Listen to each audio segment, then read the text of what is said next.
This is an aquatic version of the perfect pastoral setting. Simple fishermen reaping a natural harvest as they have done for centuries.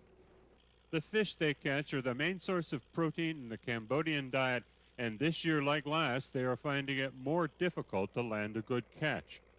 In a nation that depends on its waterways for food and transportation, there is a crisis developing that could affect the food and economic heart of the country.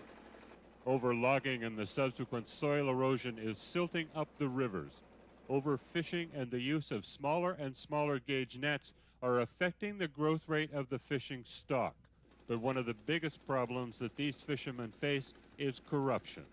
Corruption has always been a problem for anyone operating a boat in Cambodia, but it has gotten much more blatant of late as the central government is losing control of a lot of its provincial and local officials.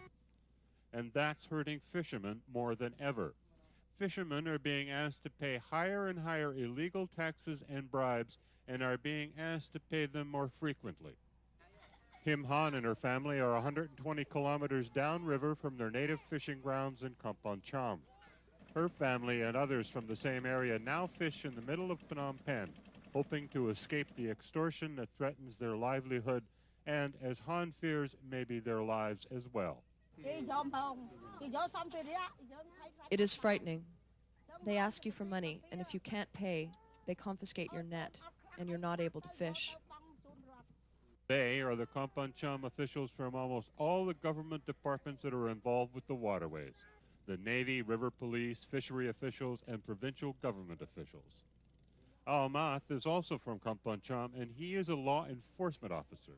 He has been stationed in Phnom Penh for the last 4 years and recently noticed that a lot of boats from his native province have started to appear in the capital. He wanted to help. When they arrived here, the fishery officials wanted to force them to buy fishing licenses. They already have licenses. They should not have to pay twice. Almath would like to help, but with the lack of proper, uncorrupted resources, there is little the government or Math can do but listen to the growing tales of abuse from the fishermen. Even the head of the National Department of Fisheries feels impotent. I sent people to investigate. There are bad people who take bribes. We hope the situation improves. The situation probably won't improve until there is an effective national fishing policy and the political will to see it enforced.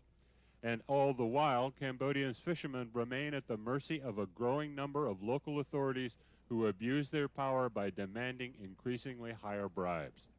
Environmentalists argue that unless something dramatic is started soon, the problem will solve itself, in that you can't extort a payoff from somebody who can't find any fish to catch.